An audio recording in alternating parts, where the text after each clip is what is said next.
throughout the world.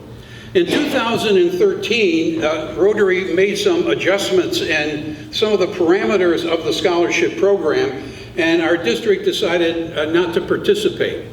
However, in 2015, through the efforts and interest of our past district governor, Newman Aguiar, he decided that perhaps we should become involved in the new program known as the Global Scholarship.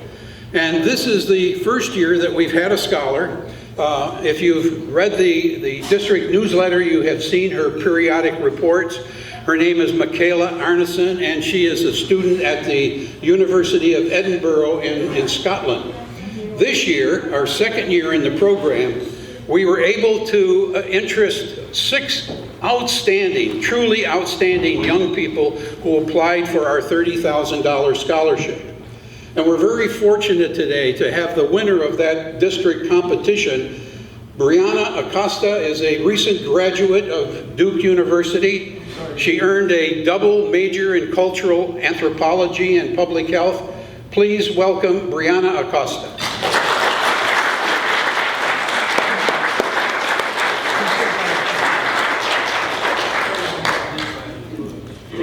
Good afternoon. Can everyone hear me pretty well? Okay, well first of all, I just want to say that I am so excited to be here and to share with you guys who I am, kind of what I'm going to be doing, and what kind of led me to embark on this journey. So as Bob mentioned, I'm this year's Rotary Global Scholar, and as a Rotary Global Scholar, I will be spending the next year in Mexico pursuing master's work in the focus area of disease prevention and treatment. Also, I have a little slideshow over here in case you haven't seen it. Okay, so starting off, I am originally from Houston, Texas.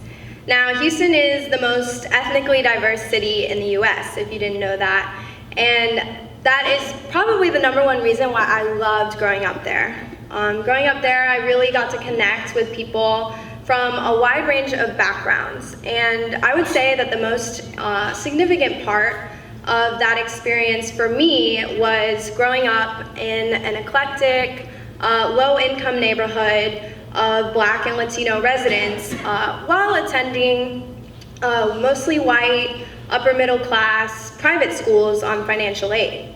So as you can imagine, this childhood that I had kind of led me to lead a double life, you could say, that really caused me to notice early on in my life how some groups of people in the world around me faced significantly more disadvantages than other groups of people.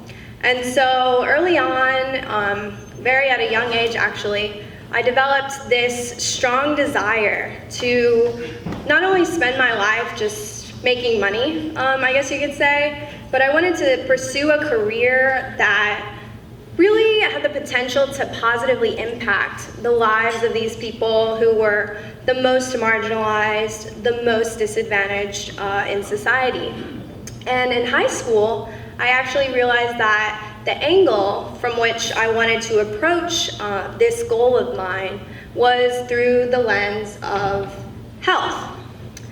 Why health, you know?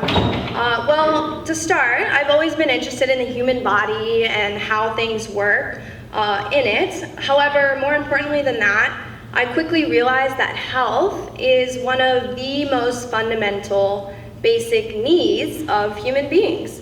It's universal. You know, if you're not healthy, you really can't do anything. Health and illness always affect someone's quality of life. And so it was with this general interest in health that I actually read the book, Mountains Beyond Mountains by Tracy Kidder. And if you're not familiar with it, it basically chronicles the life of Dr. Paul Farmer. And if you're not familiar with Dr. Paul Farmer, he, in addition to being a Duke graduate, you know, his first claim to fame, he's also an anthropologist, a physician, and a humanitarian who has dedicated his life to helping to improve the health of the world's poorest people. So I essentially hold this book near and dear to my heart for many reasons. But by far the biggest reason is that it was the first thing that really captured my intellectual interest. And specifically, it did this by introducing me to a concept that at the time I actually thought was pretty revolutionary. And the concept is that poverty is intimately connected to disease. However, the book didn't just focus on the health effects of poverty alone. It also focused on the health effects of other things, like turbulent family dynamics, racism, the lack of access to education, certain religious beliefs, climate change, and even international trade policies. Now, some of these may seem more surprising to you than others, but essentially, the book was revolutionary for me because it made me realize that not only biological and genetic factors affect someone's ability to be healthy, also cultural, economic, environmental, and even political factors that individuals really largely don't have control over also contribute to disease. And so it was essentially this idea that caused me to be so excited, because while I had observed, I think, this phenomenon during my entire life, this book enabled me to kind of make sense of my experiences for the first time, which is why it was so exciting. However, when I graduated high school, I still didn't really know kind of what to call this revolutionary concept that connected social realities to biological phenomena and by extension to health. But luckily, I was able to figure it all out at Duke thanks to a scholarship from the Bill and Melinda Gates Foundation. And at Duke, it actually ended up being kind of the perfect place for me to, A, discover that there were 2 entire fields of study that centered around this concept, and B, to explore those fields through a range of different opportunities. So, the first field, as Bob mentioned, is cultural anthropology. And for those of you not familiar with it, it's essentially the study of people and cultures. Or as I like to call it, the study of everything. So as you can see here, essentially anything that falls within or relates to the category of human life can be studied by anthropology, and often is. Now, the second major I had at Duke is called global health. Now, when I say global health, a lot of people think, oh, international health, and they imagine that it takes place in these faraway countries like Brazil or Tanzania. But actually, global health is defined as an area for study, research, and practice that's focused on, 1, improving health, and 2, achieving health equity for all people worldwide. So what that essentially means is that health initiatives here in Cary, North Carolina, are just as much a part of global health as those in Kenya or Mexico. And global health is actually a relatively new field. It's been developed, like in the past 2 decades or so. And it basically combines the population level perspective of public health with the more individual level perspective of medicine. And it really does have a reputation for being kind of the social justice side of medicine. All right, so I studied these 2 fields during my time at Duke, and I learned a lot about them, but more importantly, I learned a lot about how I could use them to pursue social justice in my career like I always wanted.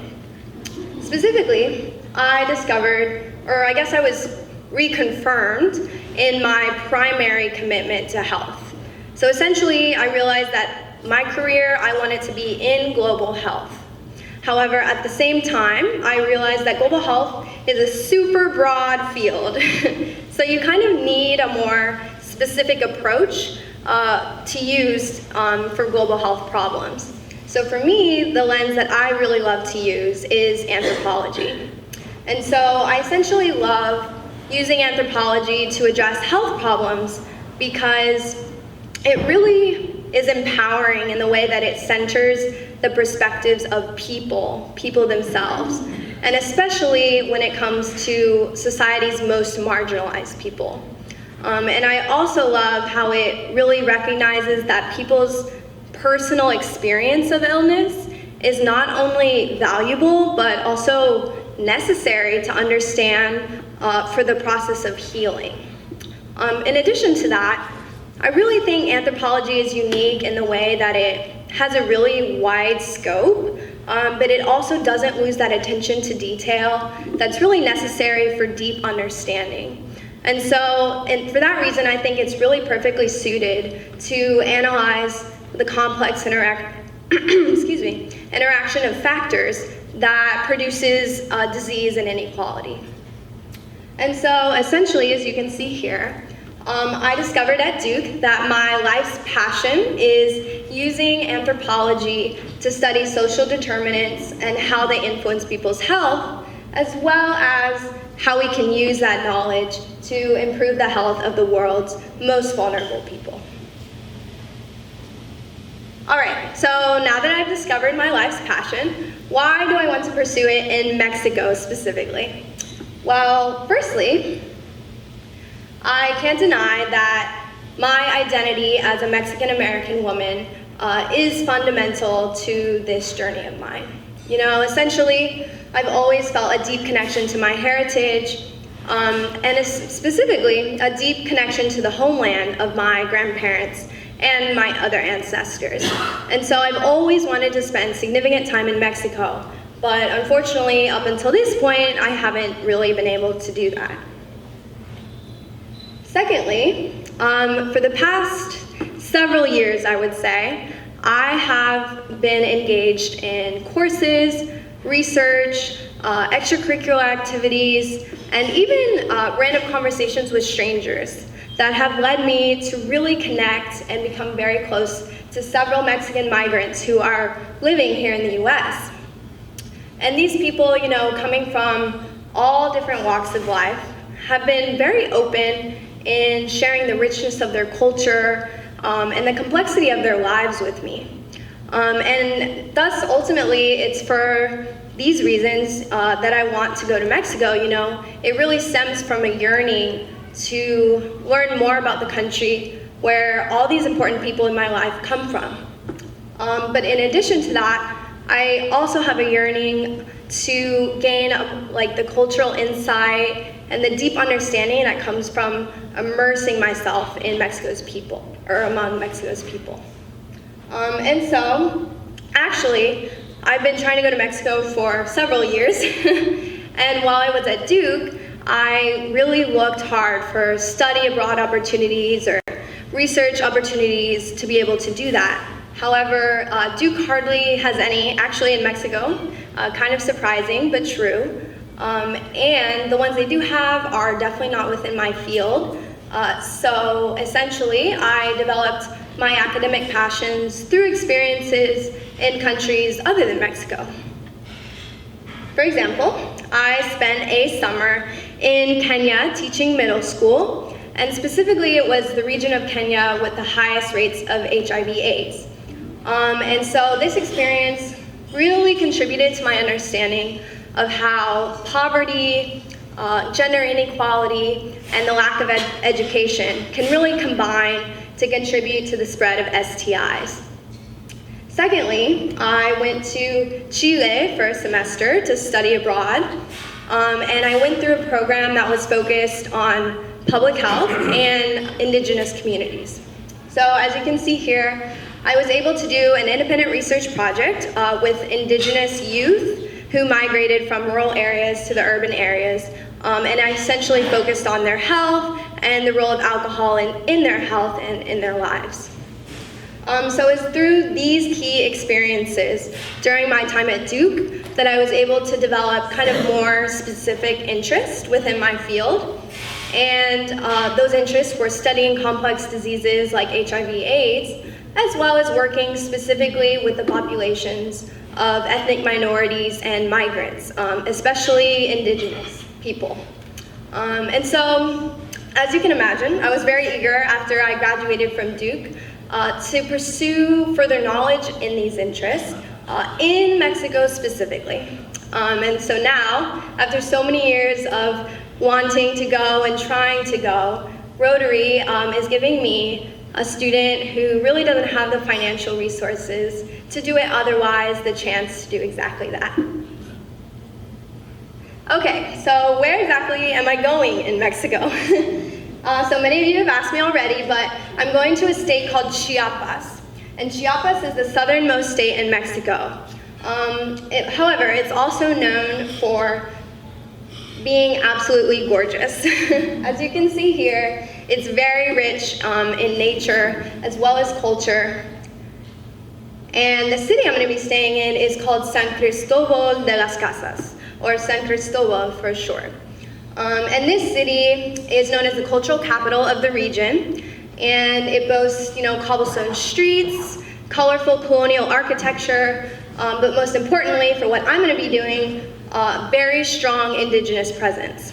And so that means that's both in terms of population and in cultural influence. So, what am I going to be doing while I'm there? Well, essentially, like I said, I'm going to be studying within the focus area of disease prevention and treatment. And so that means I'm going to enroll in 2 different institutions. One is called CSUS, and CSUS is essentially the local branch of the national network of anthropologists that exists in Mexico. And this particular branch has a very strong tradition of using anthropology to study questions of health and illness, which is obviously my specialty and the main reason why I chose it. The second institution is known as ECOSUR for short, and it essentially is an institution that specializes in interdisciplinary research and scholarship that's focused on development of the southern border region of Mexico, which is exactly where I'll be, so also very fitting. And while I'm there, I'm going to be enrolled in a master's program called the Research-Based Academic Program in the Area of Health. And in this program, I'm going to be taking courses in global health and cultural anthropology, as well as conducting research at the intersection of the 2 fields. Now, the most important thing is that everything I'm going to be doing in Mexico is going to be focused on one topic. And that topic is the prevention of HIV/AIDS and other STIs among migrant indigenous female youth, or young women and girls. So why is this topic my focus? Well, it's not like I went into this process, I guess, with this topic already picked out in my head. Rather, whenever I enter a new community, I really have noticed that it's best to start with local knowledge, because they know what issues are relevant and important to the population of interest. So in this case, I actually got in contact with local researchers, local professors, as well as local leaders of nonprofits that were started by Indigenous people for Indigenous people. And I asked them, what health issues are pressing for local Indigenous peoples right now? And through essentially those conversations, I became aware that this population of Maya women and girls who migrate is basically at risk for becoming the next victims of HIV/AIDS. And so this is due to a variety of factors, but I can outline 3 main ones. Excuse me. One is their marginalized status in society. They've suffered centuries of oppression and are the most impoverished, the least educated, the people with the least access to health care. Secondly, they're increasingly migrating from the rural areas that are their traditional homelands to the urban centers of Chiapas, as well as to the rest of Mexico and to the US even. Thirdly, Chiapas, as the southernmost state in Mexico, actually serves as the gateway for Central American migrants who travel to Mexico and to the US. So essentially, this combination of marginalization and migration, given the way sexual networks work, has contributed to the risk of this population. And so this is a very important local issue, but it has very global implications. All right, so my goals for the study period in general are, firstly, by focusing on the issue of HIV/AIDS, I hope to cultivate my passion for cross-cultural disease prevention and treatment. And especially given Rotary's track record of positive impact within that sphere, for example, the polio campaign. And so, secondly, I also hope to advance my knowledge, my experience, and my skills within the fields of global health and cultural anthropology, especially as a scholar that's experiencing Mexico's approach to training future public health professionals. Thirdly, I plan to represent Rotary and the United States as a cultural ambassador, not only by partnering with my host Rotary Club to engage in service, but also by just generally being open and eager to building relationships with people who are very different than me. Fourthly, and finally, I plan to collaborate with local researchers and indigenous community leaders to produce new empirical knowledge that's pretty necessary to protect the lives and the health of the indigenous youth that we'll be working with. And so what will I do after the Rotary Scholarship period? Well, essentially, I really believe the Global Scholarship will prepare me to work in the public health sector in direct service provision here in the US. And so that's what I plan to do for my second gap year. And I'm actually hoping to continue the trend of focusing on HIV/AIDS with an organization here in the US. And after that, I basically plan to take steps to obtain my doctorate in public health. And I really believe this educational path of the Rotary Scholarship and then obtaining my doctorate will prepare me to fulfill my career goal of becoming a public health leader who uses social and behavioral interventions to address health problems among ethnic minorities and migrant communities. And specifically, I intend to focus my career on crafting culturally sensitive systems and programs that empower these communities with the tools and the education that they need to effectively prevent and treat disease. And lastly, I would like to extend a special appreciation to all of you as Rotarian members of District 7710 for supporting me and taking this next step in my journey that will no doubt lead me to fulfill my ultimate dream. So, thank you.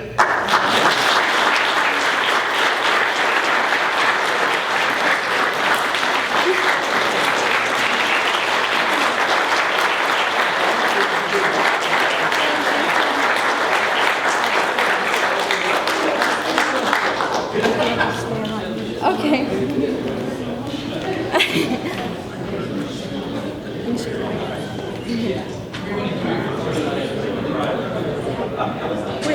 We have time for a couple questions. Anybody have a question for Briana? Any questions? Yes. Bridget. So what causes these women to migrate from their traditional, more rural homes to the urban environment? So it's actually not just the women and girls, it's also, men and boys, but they have a higher risk for several reasons. But in terms of migration, it's mostly economic. They have no opportunities in their traditional homelands. The soil is becoming infertile due to overuse. Climate change is affecting their ability to farm because they're traditionally agricultural farm workers. Big multinational companies, foresting companies, mining companies are big in this region. So they're really, also fighting for even the land to farm.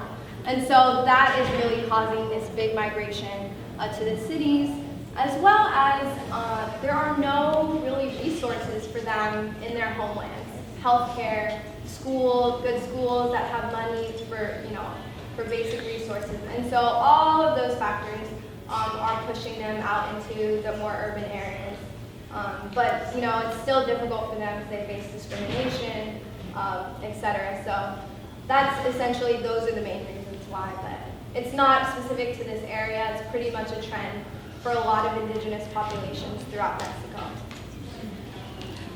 Compared to the world, how does the United States stack up with what you're studying? And are there certain areas of the United States where STI is more prevalent than others, and what can be done? Oh, that's a great question. So.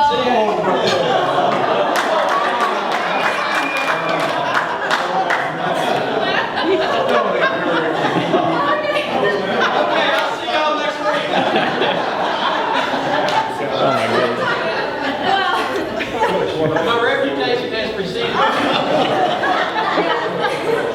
Okay, well, I'm actually really excited to be focusing on HIV/AIDS because it is an issue that I believe so many Americans think, oh, it's like not a thing anymore, or I don't know, it's not a pressing issue, when actually in the US, there is what they call a silent epidemic happening still. Even though it's not in the mainstream population, basically along the Bible Belt or along the southern part of the United States, HIV/AIDS is spreading rampantly among LGBTQ people of color.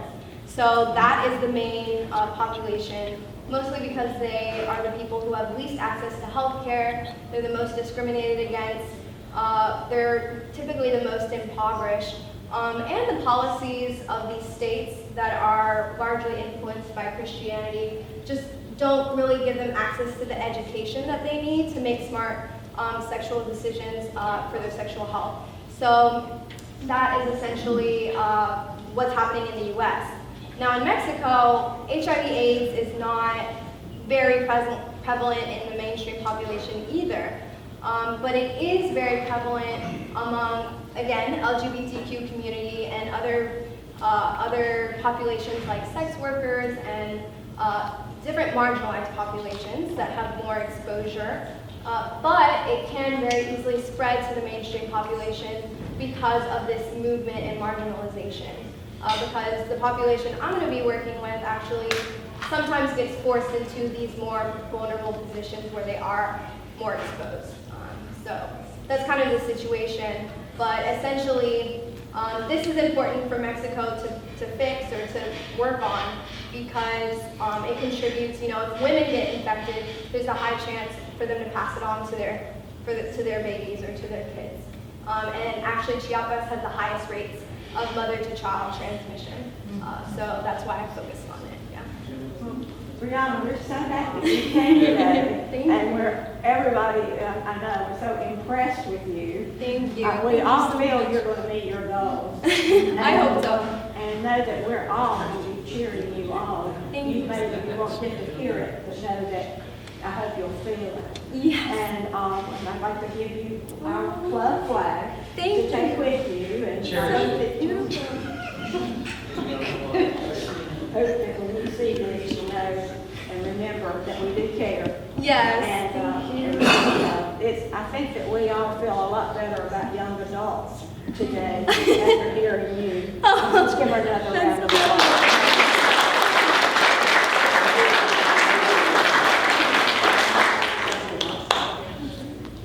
Brianna, I got one more job for you. Oh. Okay. Roll one out and read the last three numbers. Last three numbers. All right. 299.